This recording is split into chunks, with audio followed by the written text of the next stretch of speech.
स्वागत है दोस्तों बड़ा निवेश के एक और फ्रेश एपिसोड में। आपके साथ इमर्जिंग कंपनी के कॉर्पोरेट डेवलपमेंट्स और जो भी अपडेट्स होते हैं वो एक्सचेंज करता हूं। और जिस भी बिजनेस ओवरव्यू को मैं यहां पर कवर करता हूं उसके जो भी फॉलोअप अपडेट्स आते हैं उसे भी कवर करता रहता हूं। और आज के इस इंफॉर्मेटिव वीडियो में मैं बात करूंगा स्टैंडर्ड कैपिटल मार्केट्स लिमिटेड के बारे में, जिसका बीएसएस रिपोर्ट है 511700। इस समय कंपनी के स्टॉक का प्राइस ₹1 के आसपास ट्रेड होता हुआ दिख रहा है। ये एक एनबीएफसी कंपनी दोस्तों जो 1987 में इनकॉर्पोरेट हुई थी। यहाँ पर अगर हम क्वार्टरली नंबर्स की बात करें तो जून 2024 में थोड़े से नंबर फीके पड़े थे अगर हम सेल्स को देख रहे हैं तो।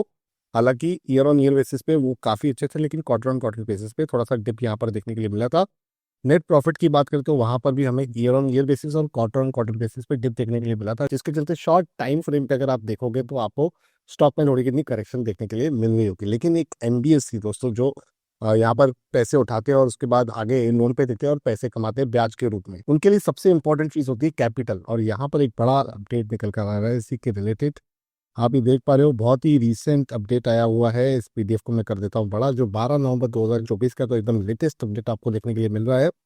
कंपनी के लेटर हेड पर है। कंपनी ने यहाँ पर इस अपडेट के माध्यम से बताया है कि जो 24 अक्टूबर 2024 को तकरीबन यहाँ 3 सप्ताह पहले कंपनी बताया था कि कंपनी फंड रेस करने जा रही है और किस तरीके का रास्ता अपनाएगी उसकी जानकारी नहीं दी गई थी। वहाँ पे मल्टीपल ऑप्शंस इन्होंने ओपन रखे थे।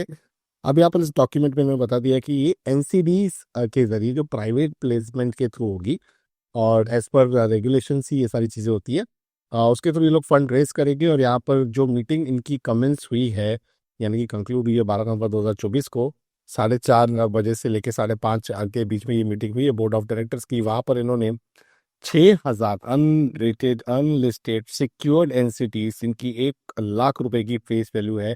और यहाँ पर कुल मिलाकर 60 करोड़ रुपीस इन्होंने जुटाए हैं इस एनसीडी को इशू करके। तो ये एक बहुत ही बड़ी बात है। कंपनी के पास 60 करोड़ रुपीस का एक फंड सीधा सीधा आते हुए दिख रहा है, जो इन्होंने एनसीडीज के थ्रू यहाँ पर जुटाया हुआ है। अब आप कहोगे कि एनसीडी में रेट ऑफ इंटरेस्ट भी पे करना पड़ता है कंपनी को। बिल्कुल, क्योंकि ये डेट पोर्शन है, रेट ऑफ इंटरेस्ट पे करना पड़ता है। लेकिन यहाँ पर जो कंपनी रेट ऑफ इंटरेस्ट पे करती है और जो वसूलती है उसके बीच का जो मार्जिन होता है वो बहुत तगड़ा होता है। और एनबीएफसी के लिए वो मार्जिन एंजॉय करने की अपॉर्चुनिटी खुल जाती है जब उनके पास फंड्स आ जाते हैं। तो इस केस में अब कंपनी के पास फंड्स आए हैं और बहुत जल्द कंपनी अपने क्वार्टरली नंबर्स को भी पब्लिश करते हुए दिख सकती है।